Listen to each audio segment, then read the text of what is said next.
El día de hoy los acompañaré yo, en otros videos los acompañará el profe Yoné. Hoy vengo a explicarles la primera ley de Newton a nuestros queridos estudiantes de grado décimo. Esta primera ley de Newton fue hecha por el señor Sir Isaac Newton, inglés, que nació en 1642, que estudió no solo física, sino también matemática, religión, química, que en ese momento se le llamaba alquimia. La física no tenía ese nombre, se llamaba filosofía natural, y él sacó un libro que se llamaba Los principios matemáticos de la filosofía natural. Al sacar ese libro, Sir Isaac Newton formuló 3 leyes importantes que rigen la física clásica y la mecánica clásica y explican mucho el comportamiento de los cuerpos. Son 3 leyes que son muy usadas en la ingeniería para cualquier tipo de construcción. Cualquier tipo de ingeniería requiere esas 3 leyes, son fundamentales. Esas 3 leyes hoy les vengo a explicar de la número 1, la ley de inercia. Newton explicó la ley de inercia y se le atribuye a él, pero vamos a guardar a Newton, sacamos a Galileo. Es Galileo Galilei quien 50 años atrás aproximadamente sienta las bases de esta ley. ¿Qué hace Galileo Galilei? Él estaba en su barco, estaba en un dormitorio del barco.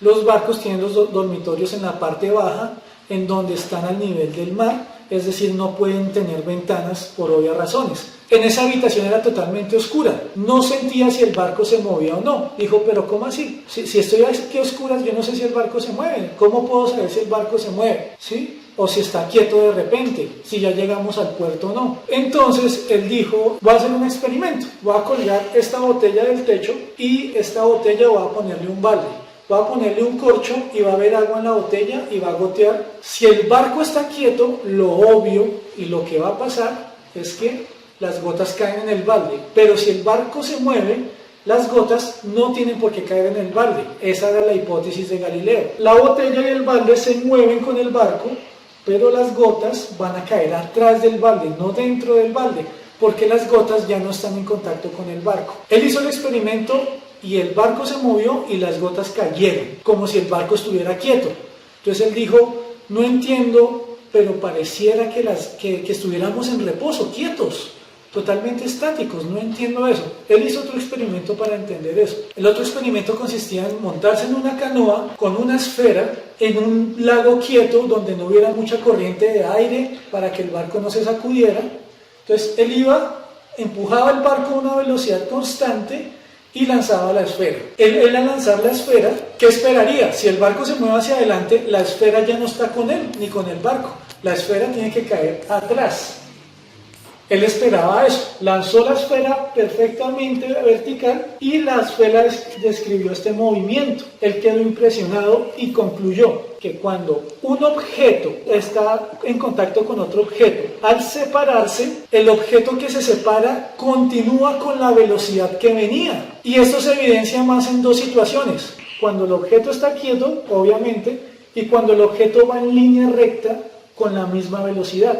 Porque si el barco o la canoa experimentan un cambio de velocidad, las gotas del agua o la esfera ya no se comportarían de la misma manera. Entonces él hizo esa conclusión. Los cuerpos mantienen su velocidad así no estén en contacto con los cuerpos en donde se transportaban, desde que viajen en línea recta y a una velocidad constante. Al hacer ese análisis, construyó unas ramplas.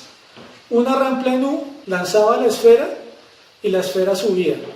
Pero él se dio cuenta que la esfera cada vez iba disminuyendo su velocidad y su altura.